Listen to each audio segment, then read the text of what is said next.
The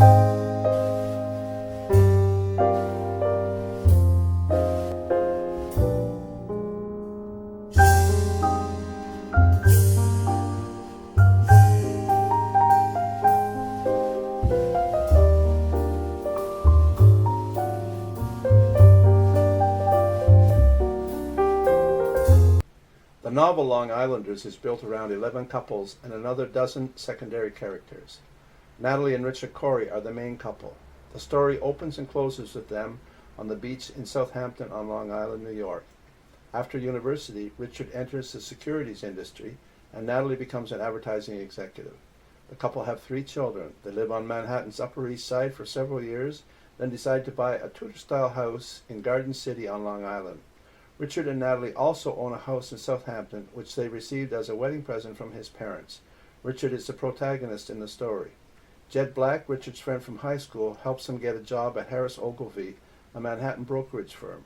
Jed leaves the firm to take an executive position at Knightsbridge Capital.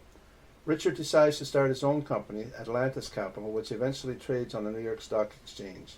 Knightsbridge is run by a woman named Rebecca Palmer, with whom Jed has an extramarital affair. Rebecca is the antagonist in the story. Natasha Singh from Harris Ogilvy follows Richard to Atlantis Capital. 2 friends from his Columbia University days, Sonny Chu and Derek Wilson, are also hired by the new firm. They are joined by newcomers, Trevor Armstrong and Roderick Mendez.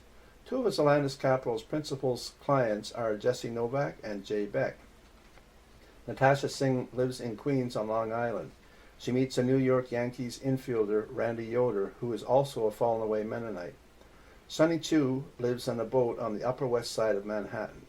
After paying $2,000 at a charity auction for a dinner date with model Gloria Howard, they start seeing each other. Derek Wilson is married to Uma, an Asian art dealer. They have 2 sons and live in North Cove in Lower Manhattan. Trevor Armstrong is dating Rosalind Chernov, a lawyer. Roderick Mendez lives in Brooklyn on Long Island with a ballet dancer, Simone Fletcher, and her daughter. Jesse Novak is a CPA who meets geologist Adriana Pavarotti at work. She lives in a condo at Rockaway Beach on Long Island. Jay Beck and his wife Crystal live in Merrick on Long Island. He owns a software company. Crystal was an independent website security specialist who came into his life after he hired her to hack his company's network. Richard's parents leave their orange plantation in Costa Rica to their 3 grandchildren. The Corey family visit their property one Christmas and make the acquaintance of their next-door neighbor, Dagmar von Mises, and her 2 sons who live in Munich, Germany. The 2 families form a bond which plays an important role in the story.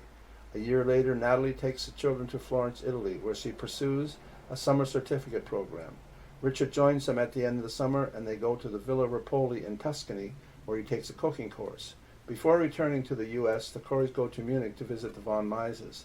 They tour the Bavarian film studios together. The other couples move in and out of the plot line. Rebecca Palmer and Jed Black hatch a plan to execute a hostile takeover of Atlantis Capital on the New York Stock Exchange. This is the main conflict in the story. Derek and Uma Wilson's 2 sons are abducted and held for ransom. Gloria Howard and Sonny Chu get married in the Blue Lagoon in Iceland. Jesse Novak and Adriana Pavarotti go to the Russian Urals to look for platinum and end up having an affair which ends his marriage. Roderick Mendez and Simone Fletcher open a ballet school.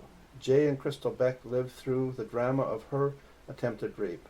Rosalind Chernov and Trevor Armstrong holiday together in Egypt, where she invites him to move in with her. Richard Corey loses the takeover battle for Atlantis Capital. This is the climax of the story. He retreats into seclusion at Southampton. While there, he and his wife Natalie experience one of their most dramatic telepathic love incidents. He is caught in a receding current that is pulling him out to sea. Natalie suddenly appears in the waves, extending a hand to him, and he manages to swim to shore.